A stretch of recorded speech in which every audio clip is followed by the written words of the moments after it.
Hey everyone, Mr. Happy here, and in this video I want to talk about Final Fantasy XII Zodiac Age. For those who don't know, Zodiac Age is the HD remaster of Final Fantasy XII. It includes a ton of new features, fixes to old systems from the PlayStation 2 version, and updated graphics.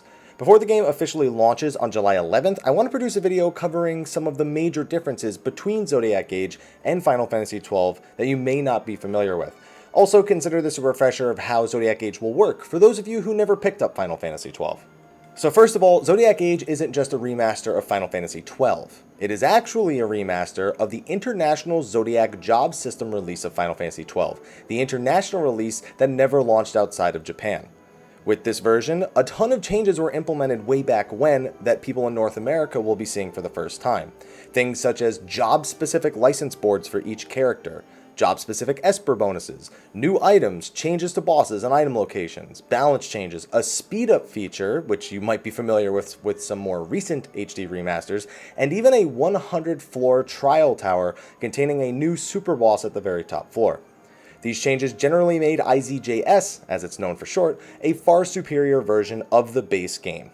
We're going to cover some of the differences between IZJS and Zodiac Age and the original Final Fantasy XII, and also talk about how Zodiac Age has updated even some of the IZJS systems. So between Final Fantasy XII and Zodiac Age, the biggest difference between the two is definitely the job system. In total, there are 12 jobs you can choose to assign a character to. Here's a brief description of each job. The archer is known for using bows and light armor while having very powerful in-battle item lores, basically buffs to their in-battle item usage. They also are capable of hitting pretty much any elemental weakness by using ammo. The black mage, I don't think I really need to describe this, staves, mystic armor, and best offensive spellcasting, which we'll describe later as even better in Zodiac Age. The breaker, who uses hammers, axes, shields, and heavy armor. They have high physical damage, but it's inconsistent at best. Most importantly, they're able to break all of the opponent's stats. They have very limited magic damage, and they have no buffs to their items. The hunter uses daggers, ninja swords, shields, and light armor. They're one of the higher comboing jobs in the game. They also have pretty decent evasion and even have some white magic later on. The knight uses sword, shields, and heavy armor, pretty much what you'd expect. They have balanced damage and resistance, so they're pretty average overall. They even have some late game healing. However, that white magic that they use to heal, it scales with magic as opposed to their primary stat to increase their damage. They also aren't very fast. The machinist uses guns and light armor, but has very slow attack, something that was true in the original Final Fantasy XII as well. More importantly, guns don't even scale with stats, so the damage scaling throughout the game is kind of weird. They also have some time magic. Monks use poles and light armor and have very high health values. Also decent evasion, some of the physical breaks, and even some white magic later on in the game. Red Mage has maces, shields, and mystic armor. They have decent physical damage and a variety of white and black magic. Exclusively has access to arcane magic.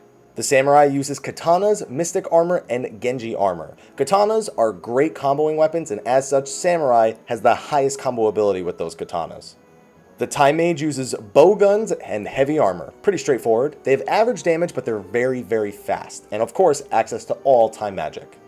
The Ulan is the heavy hitter. Spears and heavy armor with fantastic physical damage, but they are quite slow.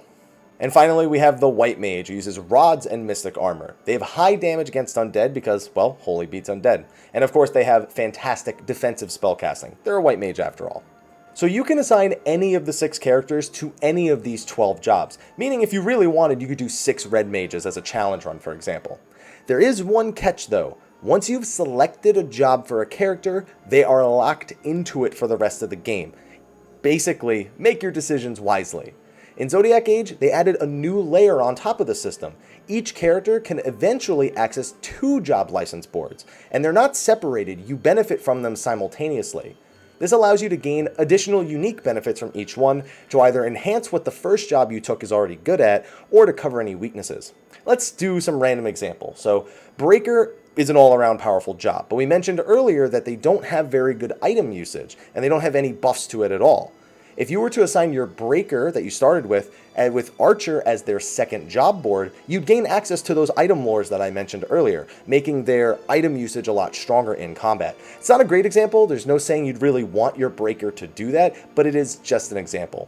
It also means that technically in one playthrough you can access all 12 job boards if you never use the same one twice, something you couldn't do in the original IZJS.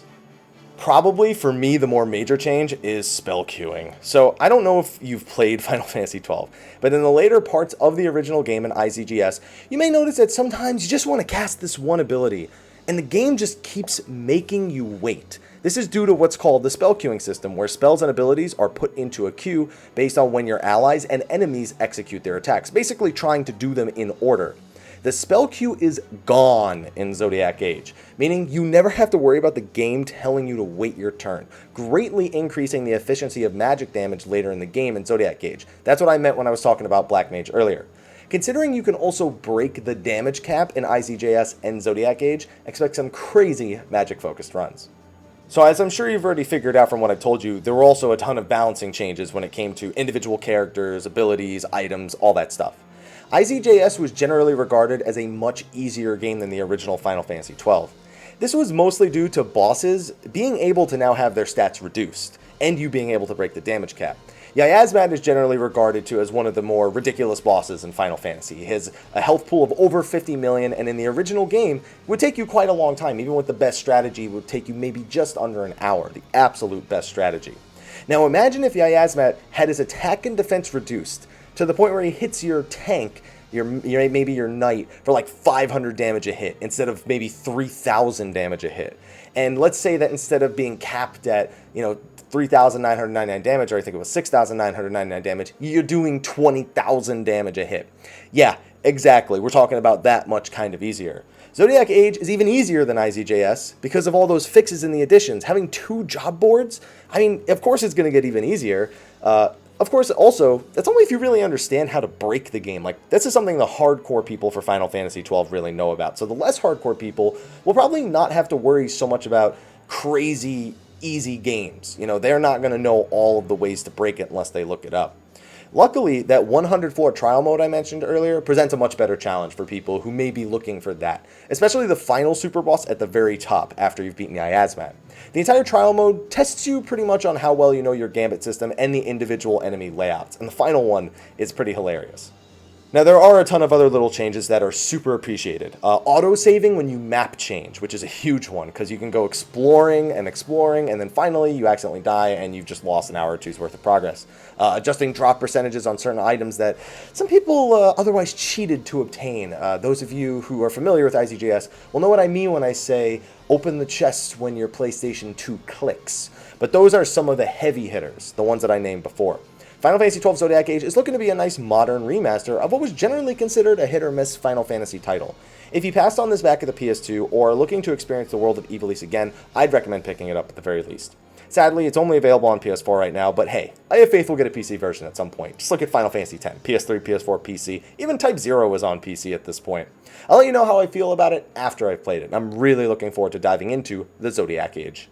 And that's just my little sort of reminder or news or whatever you want to call it, information about what's kind of different in Zodiac Age. Obviously, couldn't hit absolutely everything, but I at least wanted to get something out just before the game launched. Thank you for watching this video. Be sure to like, favorite, subscribe, and share. And stay tuned, because I'll probably be producing guides on Zodiac Age before Final Fantasy XIV Savage Mode comes out, because, well, there's a lot of stuff to do guides on in Final Fantasy XII. Thank you for watching, and until next time, take care.